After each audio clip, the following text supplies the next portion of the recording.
بسم اللہ الرحمن الرحیم۔ السلام علیکم ورحمۃ اللہ وبرکاتہ۔ بسم اللہ الرحمن الرحیم۔ محترم سامعین، امید ہے کہ آپ سب بخیر ہوں گے۔ الحمدللہ رفتہ رفتہ اسباق بڑھ رہے ہیں۔ پچھلی ویڈیو میں آپ کے اندر شوق اور جذبہ پیدا کرنے کے لیے قرآن کس طرح پڑھیں اس عنوان سے ایک ویڈیو اپلوڈ کی گئی تھی۔ امید ہے کہ آپ سب دیکھ چکے ہوں گے، اور اگر نہیں دیکھ پائے ہیں تو چینل پر جا کر آپ دیکھ سکتے ہیں۔ اس سے کافی مدد ملے گی اور فائدہ بھی ہوگا کہ ہم کس طرح قرآن پڑھ رہے ہیں، ہمیں کس طرح پڑھنا چاہیے تھا۔ اس چینل پر جو اسباق چل رہے ہیں یا یہ چینل جو بنایا گیا اسی مقصد کے تحت بنایا گیا ہے کہ ہم قرآن صحیح پڑھنا سیکھ لیں، تجوید کے ساتھ قرآن پڑھنا سیکھ لیں۔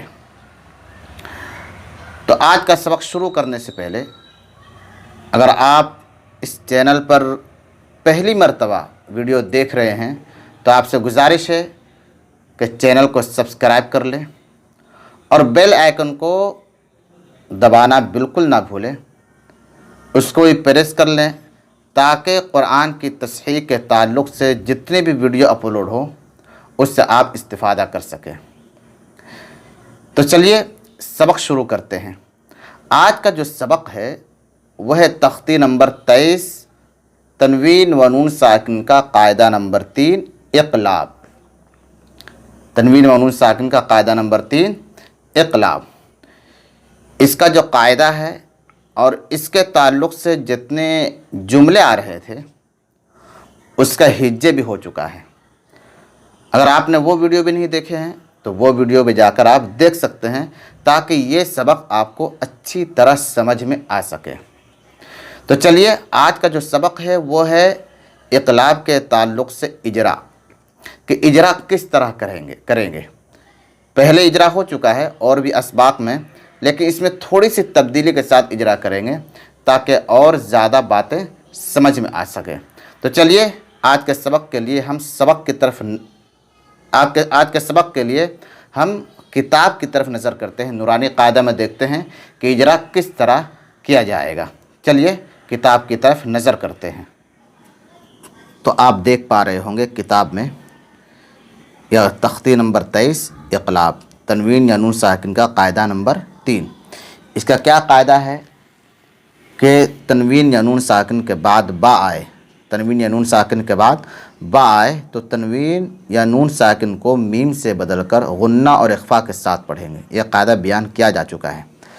تو چلیے اجرا کرتے ہیں۔ ہجے بھی ہو گیا ہے، متن بھی ہو گیا ہے، تو چلیے اجرا کرتے ہیں۔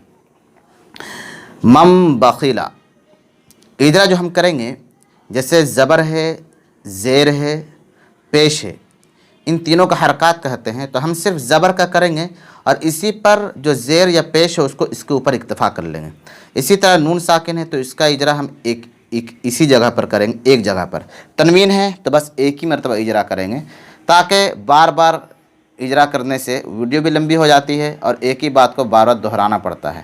تو بچوں کو پڑھانے کے لیے ساروں کا اجرا کرائیں، یہاں سے لے کر یہاں تک کا پورا اجرا کرائیں تاکہ بچے کو اجرا کرنا آسان ہو جائے اور ازبر بھی ہو جائے۔ ٹھیک ہے، تو ہم صرف یہاں سے یہاں تک کا اجرا کریں گے اور اس میں جو ایک مرتبہ جو آگے اس کا دوبارہ اجرا نہیں کریں گے۔ تو مم بخیلا، مم بخیل میں آپ دیکھ رہے ہیں میم کے اوپر زبر ہے، نون پر جزم ہے، پھر با پہ زبر ہے، خا کے زیر ہے، لام کے اوپر زبر ہے۔ تو اس میں ہم دیکھیں کیا نیا ہے، ایک زبر ہے اور ایک جزم ہے، بس ان دو کا اجرا کریں گے، باقی یہاں نہیں کریں گے۔ اسی طرح آگے تنوین ہے تو یہاں صرف اجرا کریں گے، باقی دو زیر کے تنوین، دو پیش کے تنوین کا اجرا ہم نہیں کریں گے۔ یہاں تشدید ہے تو صرف اسی کا اجرا کریں گے، باقی کا اجرا، باقی جگہ پر جو تشدید آ رہے اس کا اجرا نہیں کریں گے۔ ٹھیک ہے، تو چلیے اجرا شروع کرتے ہیں۔ مم بخیلا، میم متحرک ہے کیونکہ میم کے اوپر زبر کی حرکت ہے، اس لیے میم متحرک ہوگا۔ متحرک کو جلد پڑھیں، اتنا بھی جلد نہ ہو کہ جھٹکا ہونے لگے۔ نون ساکن ہے کیونکہ نون کے اوپر جزم یعنی سکون ہے، اس لیے نون ساکن ہوگا۔ ساکن حرف کو پیچھے والے حرف سے ایک مرتبہ ملا کر پڑھیں گے. اب یہاں تو پوری بات ہو گئی. اور لنسفعن بالناصیہ، لنسفعن بالناصیتی، عین، عین منون ہے کیونکہ عین کے اوپر دو زبر کی تنوین ہے، اس لیے عین منون ہوگا. تنوین اور نون ساکن کی آواز ایک جیسی ہوتی ہے. ٹھیک ہے. پھر بالناصیہ یہاں تشدید ہے، صرف تشدید کا ہم اجرا کریں گے. نون مشدد ہے کیونکہ نون کے اوپر تشدید ہے، اس لیے نون مشدد ہوگا. تشدید والے حرف کو 2 مرتبہ پڑھیں گے.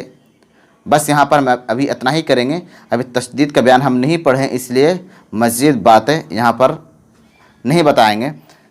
اس کی وجہ سے کیا ہے، بات لمبی ہو جائے گی. جب وہاں بیان آئے گا تشدید کا تو وہاں پر ہم تفصیل سے بیان کریں گے. یہاں پر صرف اتنا ہی تھا. پھر نیچا پائیے، یہاں واو پہ کھڑا زبر ہے، تو اس کا صرف ہم ایک اجرا کریں. آپ دیکھ سکتے ہیں یہاں سے لے کر یہاں تک صرف کھڑا زبر یہاں پر ہے اور کہیں کھڑی زیر یا الٹا پیش نہیں ہے. اگر ہوتا تو صرف ایک جگہ کر کے اسے نہیں کرتے. تو یہ آخر مارا اس کا بھی ہم اجرا کر لیتے ہیں. لا تہوا، واو کے اوپر کھڑا زبر ہے اور کھڑا زبر ایک الف کے برابر ہوتا ہے، اس لیے کھڑا زبر کو ایک الف کے برابر کھینچ کر پڑھیں گے. تو یہاں سے یہاں تک جتنے یہ زبر زیر، 2 زبر کی تنوین، 2 زیر کی تنوین یا 2 پیش کی تنوین جو بھی ہے، جزم ہے یا تشدید ہے، آپ سب کا اجرا کریں تاکہ آپ کو ازبر ہو جائے. 2-3 مثالیں کرا دیے ہیں تاکہ آپ اس کے اوپر اکتفا کر کے آپ ساری مثالوں کا اجرا کر لیں اور بچوں کو بھی کرا دیں تاکہ بچوں کا اچھی طرح یاد ہو جائے. تو یہ آج کا سبق تھا، اور اگلی ویڈیو انشاءاللہ بہت جلد اپلوڈ کریں گے. اس میں قاعدہ بیان کیا جائے گا. قاعدہ جیسے من بخیلہ میں ہے، یہ نون کا قاعدہ کیا ہوگا، ہے نہیں، یہاں نون کا قاعدہ کیا ہوگا، تنوین کا قاعدہ کیا ہوگا. اس طرح جہاں جہاں بھی آ رہا ہے اس طرح پورا بیان کیا جائے گا. یہ الف مدہ ہے تو الف مدہ کیوں ہو رہا ہے. ٹھیک ہے. تو اس طرح پورے قواعد بیان کی جائیں گے. آپ ہمارے چینل سے جڑے رہیں. انشاءاللہ امید کرتے ہیں کہ بہت جلد تصحیح کے ساتھ قرآن پڑھنا سیکھ جائیں گے. اللہ تبارک و تعالیٰ سے دعا ہے کہ اللہ تبارک و تعالیٰ ہم سب کو تصحیح کے ساتھ قرآن مجید پڑھنے کی توفیق عطا فرمائے. آمین. السلام علیکم ورحمۃ اللہ وبرکاتہ.